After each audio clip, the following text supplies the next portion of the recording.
Teşekkürler. Sizlerin жасалма интеллекттің жардамында саламдашып аламыз дегендей.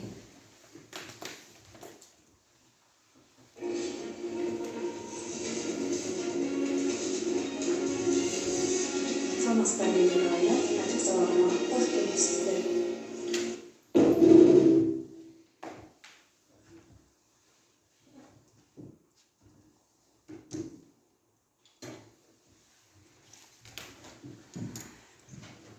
Ежекелер, бұл жыл біз үшін жақсы игілікті жылдардың бірі болсын. Ошентип сабагыбызды баштайбыз. Коңгурообуз шыңгырап, сабагыбыз башталат. Жалкоолукту таштайлы, сабагыбызды жагымдуу маанай менен баштайлы. Ежекелер, үшүгөн жоксуздарбы? Эшикте азыр кайсы мезгил? Кыш мезгили. Кыш мезгили болсо, азыр мен сиздерге атайын жагымдуу маанай тартуулап, жардамчы сикерлердин жардамы менен силерге чай жана кофе куюп берем. Ким каалоочулар болсо, чай ичесиздерби, кофе ичесиздерби дегенде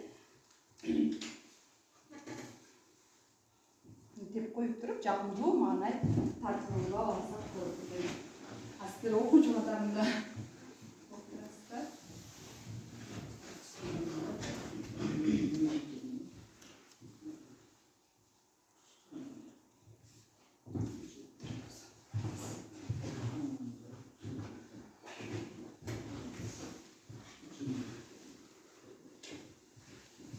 Мен сабакты баштаардан мурда кызыктыруу максатында бул сабак 5 азыркы 5 план конспектиси менен даярдалды.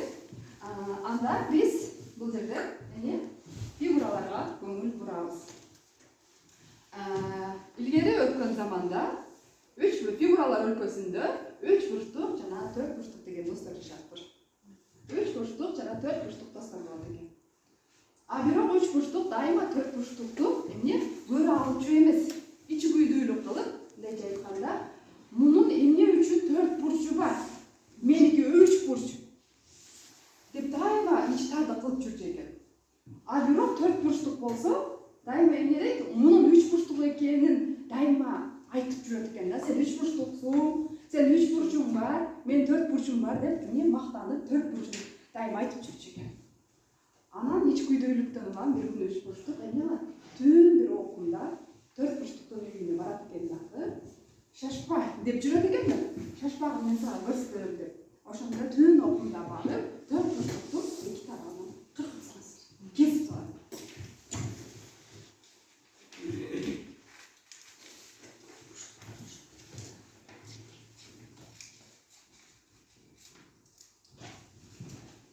Ушунча келип калдым деп экинчи тарабында кыркып салат. Анан үйүнө келе берет экен дагы 3 бурчтук. Мен жайладым, ушуну жайлап койдум деп өзүнчө кытмыр күлөт экен. Күлүп анан кийин эртеси күнү экөө жолугушканда 4 бурчтук айтат экен.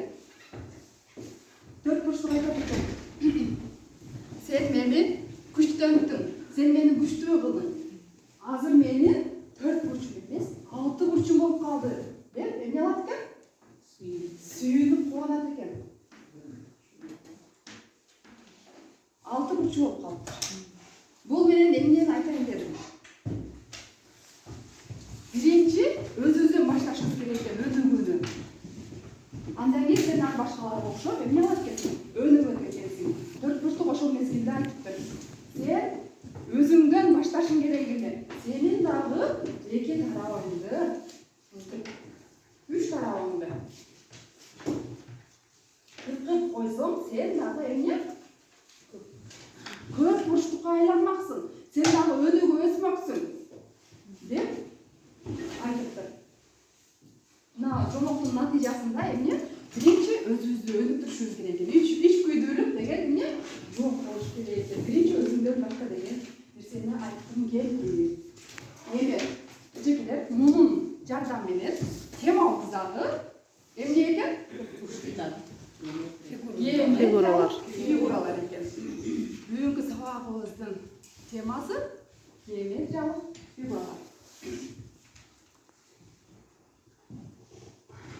Сабагыбыздын башкы максаты эжекелер окуучулар геометриялык фигуралар боюнча таанышат. 4 бурчтук, 3 бурчтук, тик бурчтук бар менен таанышып, алардын аталыштарын эмне кылышат? Үйрөнүп, айырмалап билишет экен.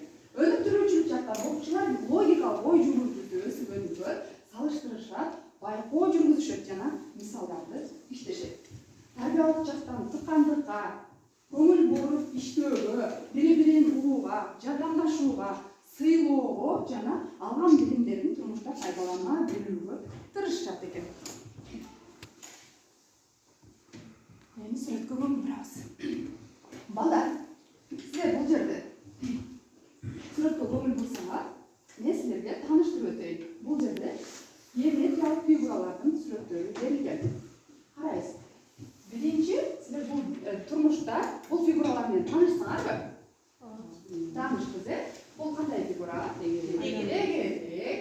А бул төрт бурчтук, үч бурчтук, сүйрүп жана тик бурчтук. Азаматтар, биздин кичинекей дагы эмне тааныштыгыбыз бар, э?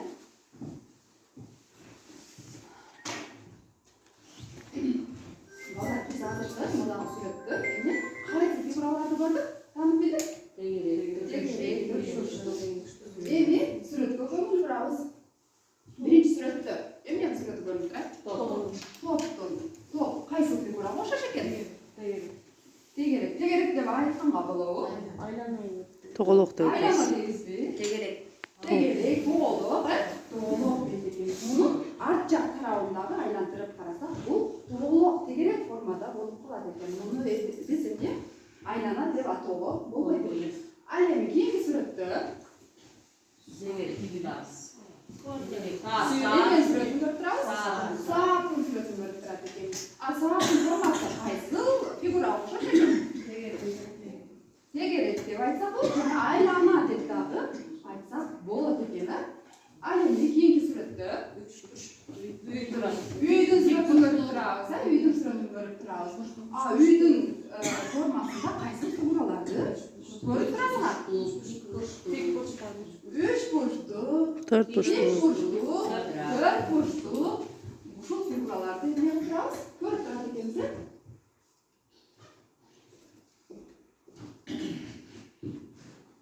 Экран иштейби? Бул жак улашып кетипти.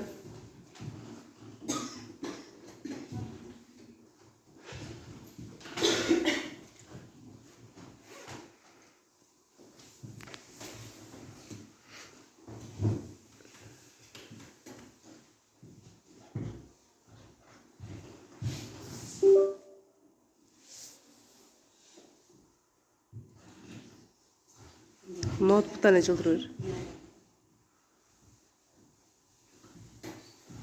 Демек, балдар, тегерек деп кандай фигураларды айтат экенбиз?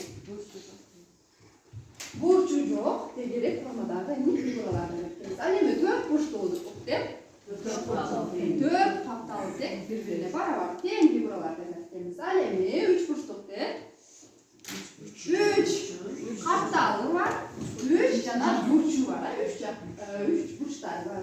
Фигураны үч бурчтук деп атат экенбиз. Ал эми сүйрүмү дагы эмне бурчу жок, тегерекке окшотуп койсок болот экен. Ал эми тик бурчтук эки тарабы бирдей. Бир жагы узун, бир жагы кыска дегенде, ушул фигураларды эмне атап айтсак болот экен. Эми сүрөткө көңүл бурабыз, балдар. Сүрөттө бул жерде кайсыл фигуралар колдонулуптур? Биринчи сүрөттө эмне сүрөтүн көрүп турабыз? Ары, бал арысын, бал ташыган арын. Арынын формасы кандай формада деп турат? Кайсы фигурада деп турат? Тегерек жана сүйрү. Тегерек кайсыл жери тегерек деп көрүп турат? Баш экен. Ал эми сүйрү гөлдөрү формада болуп турат. Ал эми кийинки кайсы жомок карманы? Түлкү менен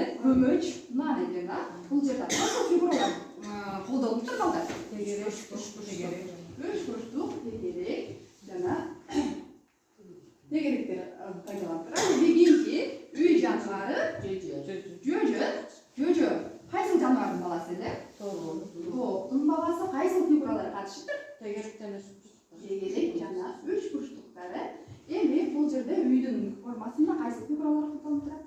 3 burç тегерек, жана тегерек. Тегерек азаматтар сілер бұл сөздерменен не қылып алдыңар? Танып алдыңар. Емес мен сіздерге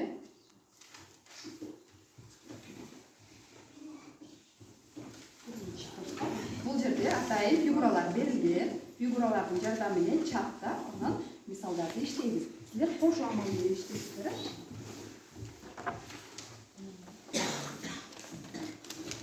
Бұл жерде мисалды иштейт экенбиз. Бизге бұл жерде эмне? Жөн гана дарынын түрлөрү көрсөтүлгөн. Дарын түрлөрү. Бұл жерде кайсы амалдар менен иштесе болот. Мына өзүнү иштеп чыгасыздар.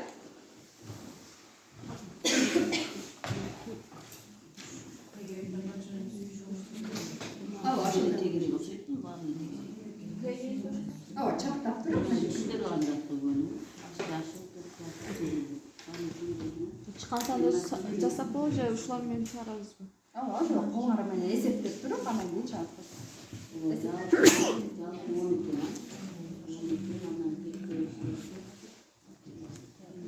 Үчүнчү топ мен мисалды берейин деген, бирок үчүнчү топ жок болуп калды.